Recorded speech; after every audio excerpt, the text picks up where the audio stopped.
মিষ্টি উপরে যাচ্ছে। যাও, চলে যাও, শিখে চলে যাও, যাও মা, চলে যাও, শিখে যাও তাড়াতাড়ি। এটা নতুন হয়েছে, আগে যেটা ছাদ ছিল সেটা দোতলা, এখন ঘর হয়েছে। এই মিষ্টুকে নতুন করে আবার অভ্যেস করাতে হচ্ছে ছাদে গিয়ে হিসুবাটি করা।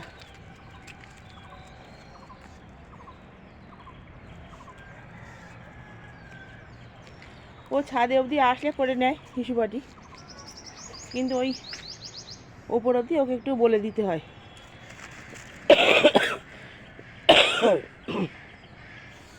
এটা সহজে হবে না, আস্তে আস্তে হবে। ও এমনি জানে ছাদে আসলে হিসুবাটি করতে হয়। আর ওকে যখন ছাদে হিসুবাটি করানো শিখিয়েছিলাম সেটা কিন্তু খুব সময় সাপেক্ষ এবং কষ্টসাধ্য ছিল, সহজে কিন্তু হয়নি। 6 মাস প্রায় লেগে গিয়েছিল আমার মিষ্টুকে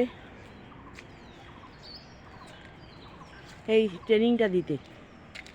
আমি নিজে হাউস ওয়াইফ, কিছু অত জানতাম না, কিন্তু নিজেই ওকে নিয়ে আসতাম ছাদে, ছাদে এসে বসে থাকতাম, সবসময় বলতাম হিসু করো পটি করো, হিসু করো পটি করো, তারপরেও শিখে গিয়েছিল, ছাদেই চলে আসেও।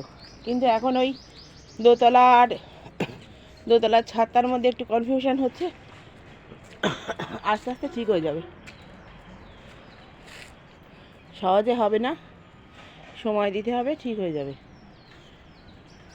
যারা হিসুবাটি নিয়ে চিন্তা করেন একটু সময় লাগবে, ওর ট্রেনিংটা করতে ওকে বুঝতে সময় লাগবে, 1-2 দিনে হবে না, টানা 6-7 মাস কষ্ট করতে হবে। যেখানে হিসুবাটি করাতে চাচ্ছেন সেখানে নিয়ে আসতে হবে, তখন বলতে হবে হিসু করো পটি করো, সময় দিতে হবে।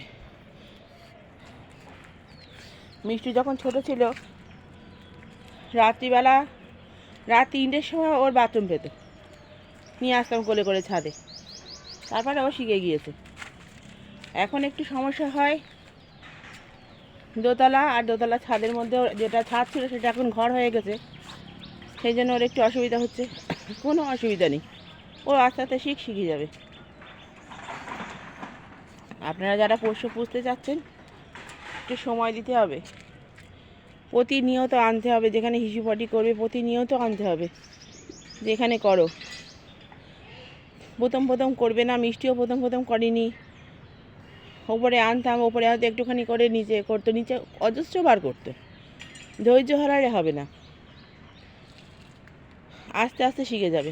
মিষ্টি কিন্তু এত ভালো, আমি যদি কখনো ডাক্তার দেখাতে যাই, মাঝে মাঝে আমাদের যেতে হয় কলকাতায় ডাক্তার দেখাতে, ও 6-7 ঘন্টা থাকে নিচে, একবারও হিসুপাটি করে না। আমি মনে মনে ভাবি যে হয়তো করে রেখেছে, কিন্তু কোনো দিন এরকম হয়নি যে ও হিসুপাটি করে রেখেছে। আমি এসে পর ওকে ছাদে নিয়ে আসবো, তারপর ও করবে। ও এত বুঝো, ইভেন ওর যদি বমিও লাগে ও ছাদে এসে বমি করে। কিন্তু এখন এই নতুন ছাদটা হয়েছে, এইখানে ও একা একা, আগে তো তুলিনি, কেননা আগে এগুলো ঘেরা ছিল না, এইগুলো করা ছিল, এগুলো হয়েছে নতুন, তখন তুলতাম না। এখন যেহেতু চারিদিকটা আটকানো হয়ে গেছে, এখন মিষ্টুকে তুলি, এই যে মুখ বের করে দেখছে, শিখে যাবে। আপনাদের বাড়ির পোষ্য আস্তে আস্তে শিখে যাবে, সেখানে হিসুপাটি করবে না, কিন্তু আপনাদের রোজ তাকে বলতে হবে, যে জায়গায় হিসুপাটি করবে সেখানে রোজ নিয়ে আসতে হবে, আস্তে আস্তে শিখবে। দেখেছেন, এই সামনের এইগুলো করা মিষ্টুর মাথার মাপ নেই, মিষ্টু যেন মাথাটা গলিয়ে দেখতে পারে। ভালো থাকুক পৃথিবীর সমস্ত পোষ্য, আপনাদের পোষ্য ভালো থাকবেন সবাই। ভালো লাগলে চ্যানেলটাকে সাবস্ক্রাইব করবেন। নমস্কার।